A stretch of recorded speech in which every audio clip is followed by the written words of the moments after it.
Hello everyone, today I am here with one more important topic, that is Assam Accord. Assam Accord is the outcome of Assam agitation. We will study Assam Accord in a systematic way. First of all, what is Assam Accord? Then what were the reason behind the Assam Accord? Then some clauses on Assam Accord which are very important for the indigenous people of Assam. First of all, I would like to say about what is Assam Accord. Assam Accord is a tripartite agreement between the Government of Assam, Government of India and the leaders of Assam agitation. The leaders of Assam agitation were Prafulla Kumar Mohanta, who was the president of ASU at that time, and Frigo Fucon, who was the secretary of ASU at that time, and the Biraj Sharma, who was the convener of all Assam Ganasangram Parishad. Now, what were the reason behind the Assam Accord?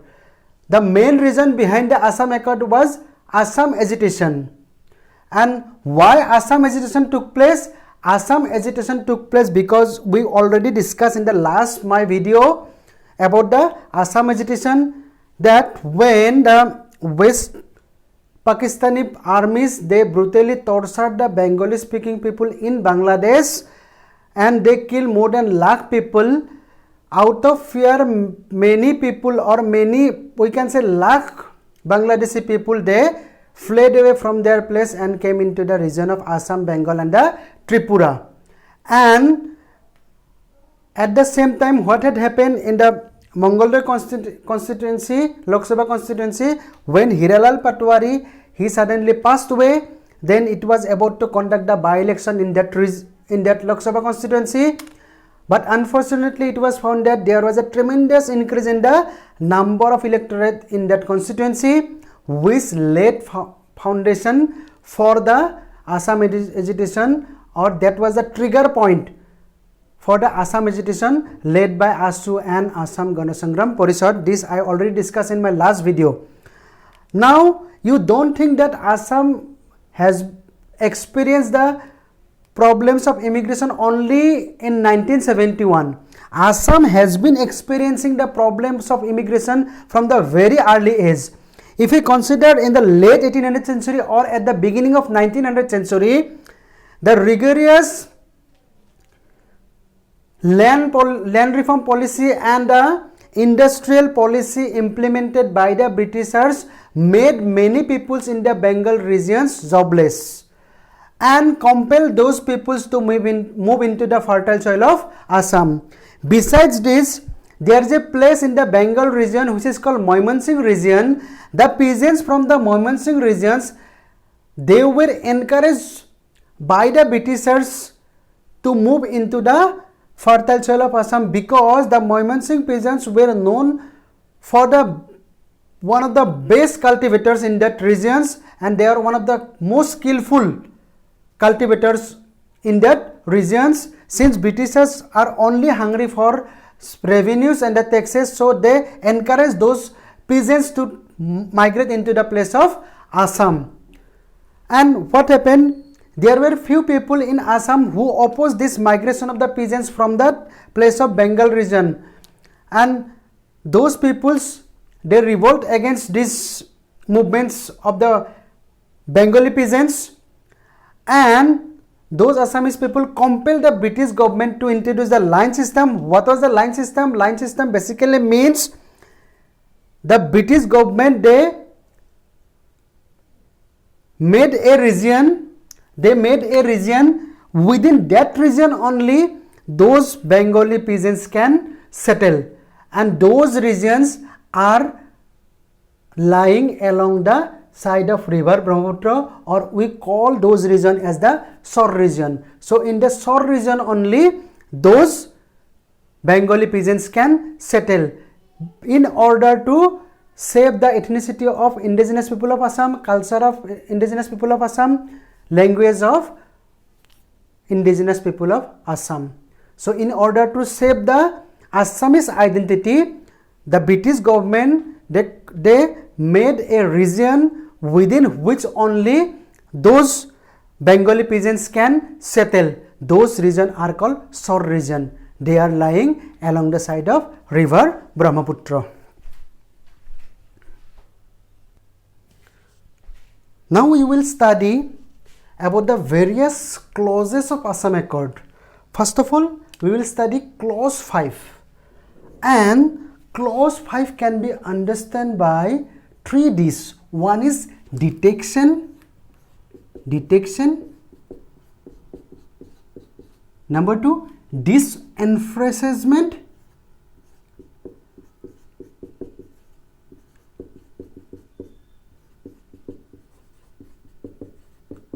Number 3, deportation.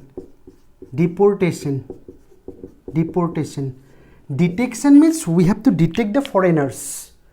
Number 2, disenfranchisement means we have to root out their voting rights. First of all, we have to detect the foreigners.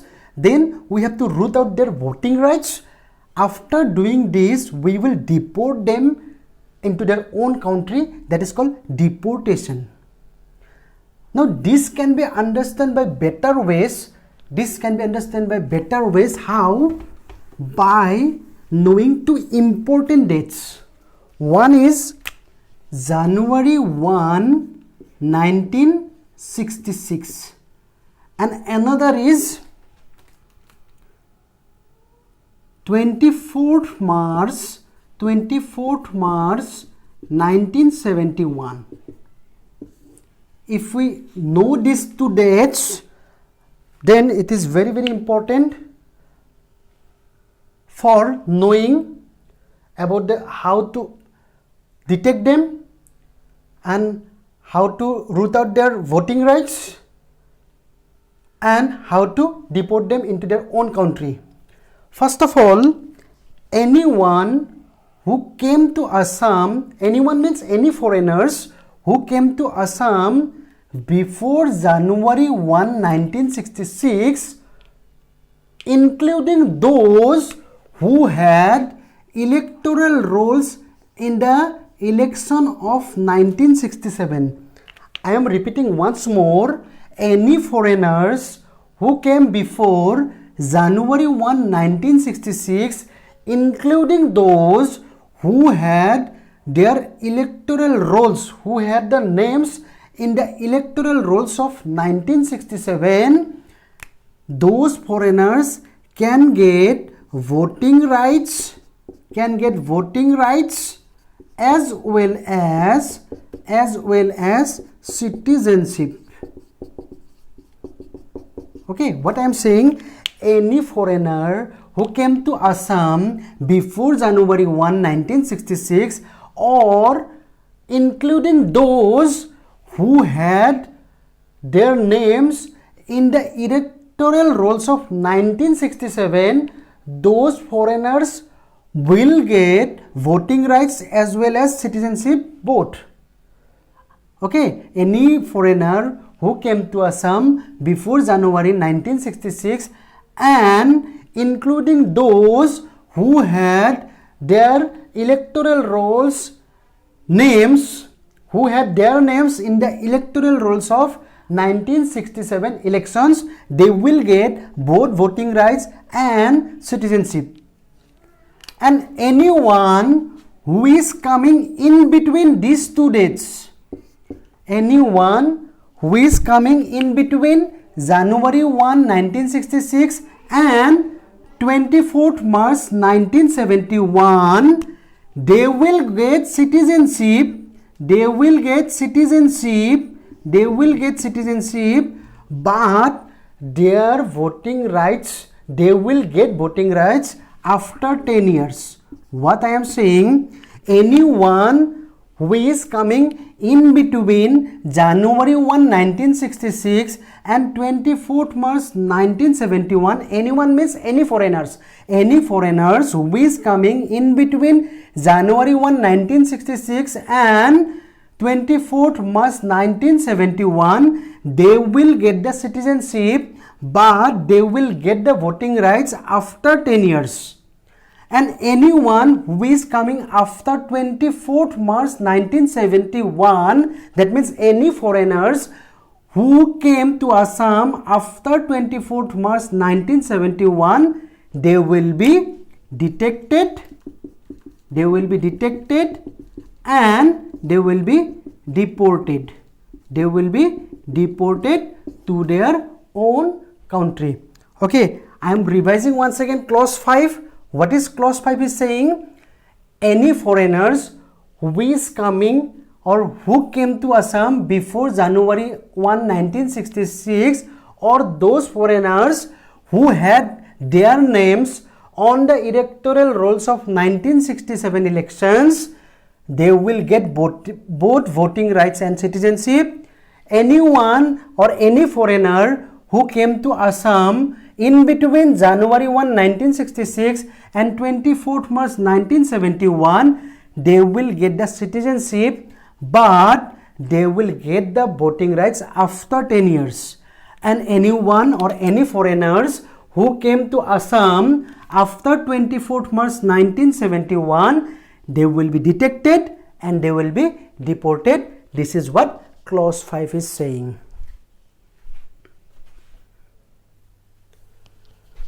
Now clause 6, and it can be understood by 3 P's. One is protect, another is preserve, next one is promote. Now what protection, what preservation, what promotion? It is the protection, preservation and promotion of Assamese culture, Assamese society, Assamese language and the heritage of the Assamese people. That means the clause 6, which can be understood by 3 P's. 3 P's means the protection, preservation and promotion. Now question is, what protection, what preservation and what promotion? It is the protection, preservation and promotion of Assamese culture, Assamese society, Assamese language and heritage of the Assamese people. Now how this Assamese culture, how Assamese society, how Assamese language and how heritage of the Assamese people can be protected, can be preserved, can be promoted? This can be done by providing safeguards, by providing constitutional safeguards, by providing legislative safeguards, by providing administrative safeguards. By providing constitutional safeguards, by providing legislative safeguards, by providing administrative safeguards, the Assamese culture, Assamese society, Assamese language and the heritage of the Assamese people can be protected, can be preserved and can be promoted. Now how, whom to be provided these safeguards? Now question is, whom to be provided constitutional safeguards, whom to be provided legislative safeguards and whom to be provided administrative safeguards?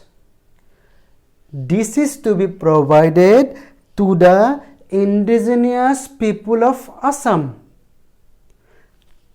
Constitutional safeguards, legislative safeguards and administrative safeguards can be provided to the indigenous people of Assam or the Assamese people.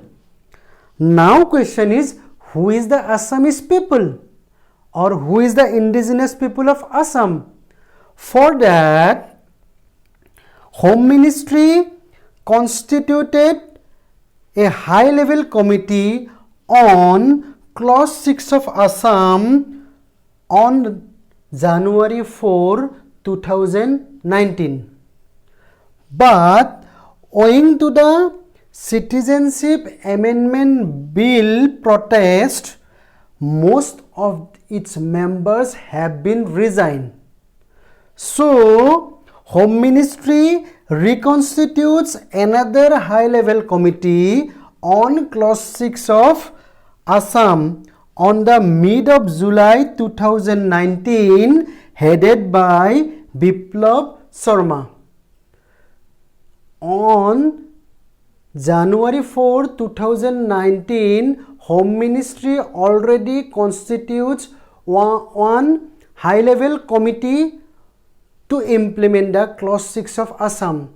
But in that time, there was a cap protest in Assam. Owing to that, most of its members have already been resigned. So Home Ministry, they reconstitute another high-level committee to implement clause 6 of Assam on the mid of July 2019 headed by Biplab Sharma.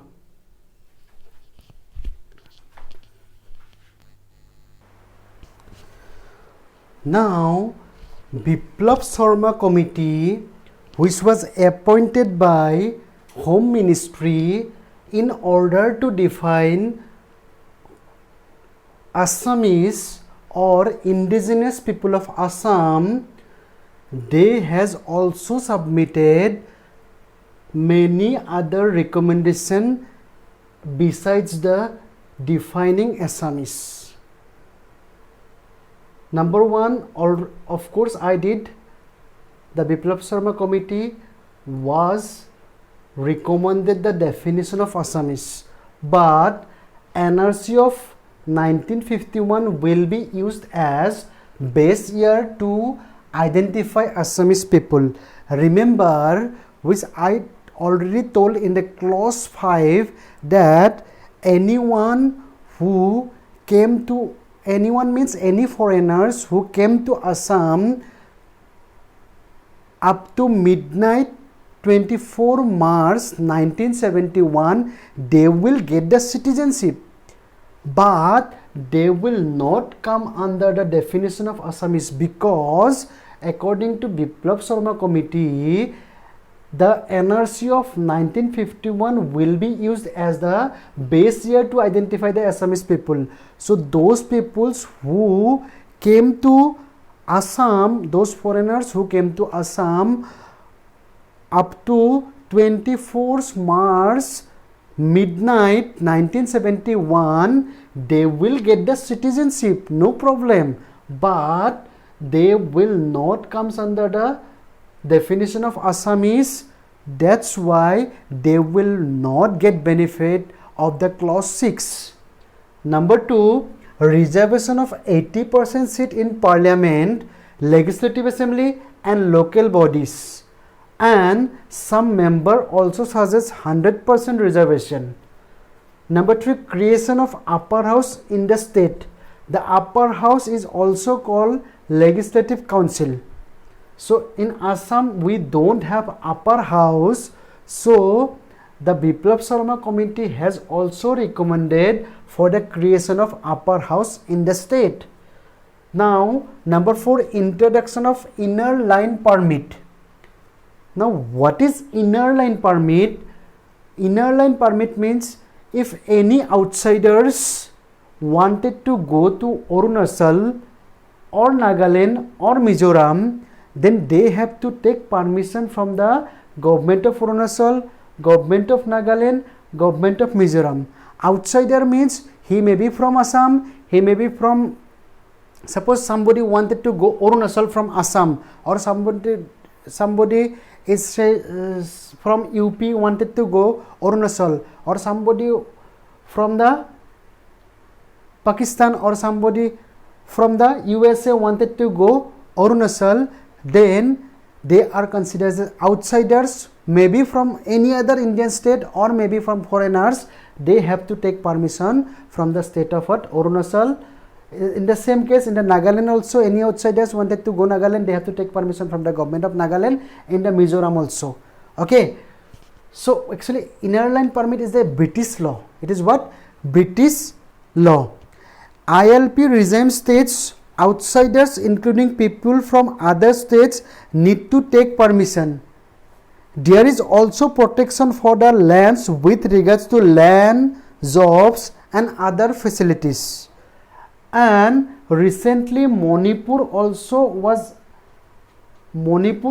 got the inner line permit after the huge protest by the state against Ka, because those states who has inner line permit, the Ka will not be implemented.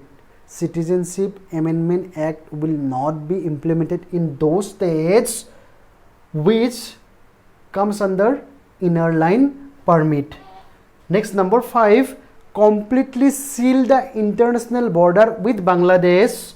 Number 6, Assam Official Language Act 1960 should be implemented strictly. Number 7, in all English medium school under state or state, Assamese language should be made compulsory up to class 8 or class 10. Number 8, an autonomous language and literature academy or council should be created, and it should be given statutory status to protect, preserve and promote all indigenous languages of Assam. These were the various recommendations of Biplab Sharma committee, which was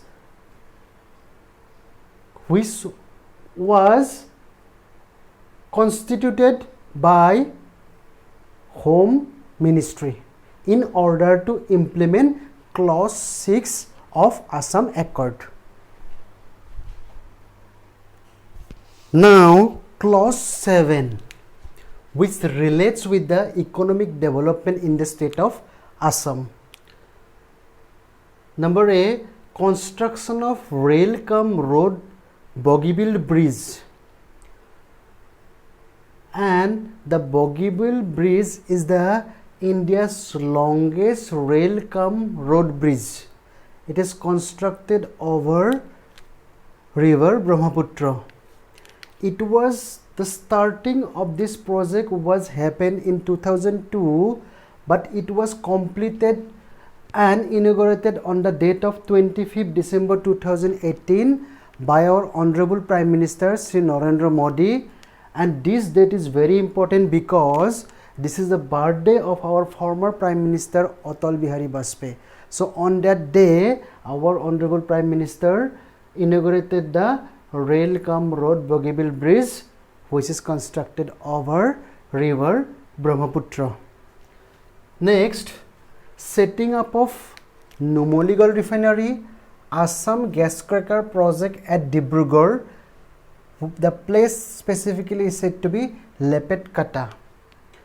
And again, this Assam Gas Cracker Project at Dibrugarh, which was started in 1984, but it was completed after 32 years. That means in 2016 it was inaugurated again by our Honorable Prime Minister Sri Narendra Modi. Number C, reopening of Ashok Paper Mill at Jogikhopa and Silgat Jute Mills. But the present condition of Ashok Paper Mill, that on July 8, 2018, Ashok Paper Mill has been transformed into multi-nodal logistic park to promote international trade with neighboring countries. So no outsiding for Ashok Paper Mill since it has been transformed into multi-nodal logistic park. Next, setting up of two central universities. We already know the Tezpur Central University and Silchar Central University was formed due to clause 7 of Assam Accord. Again, of course, Guwahati IIT is also formed because of clause 7 of Assam Accord. Then the government commissioned the Amguri power plant at Sibsagar. So these were the several economic development in the state because of clause 7 of Assam Accord. Now the clause 9, it relates with the security of international border along Assam. The international border along Assam must be secured against infiltration by erecting of physical barrier like the walls, barbed wires and fencing, along with the security patrolling along the borders. So this relates with the security of international border along Assam. This is about clause 9. Now my question is, Assam Accord has been passed in 1985, 15 August. It is almost 35 years back. Now my question is, why the detection and deportation is too low? That means it has been found that only few foreigners have been detected and they have been deported to their own country. Why the process of detection and deportation of foreigners is very slow? Why only few foreigners have been detected and deported? My question is this: because Assam Accord has been passed or signed in the year 1985 to 15 August.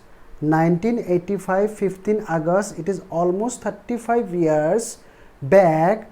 Why only few, which have been counted on the fingers, why only few have been detected and they have been deported? Why only few foreigners have been detected and they have been deported? Because in Assam there was an act which was said to be IMDT Act, or we can say Illegal Migrants Determination by Tribunals Act, and it was only implemented in Assam. Now question is, who passed IMDT and why?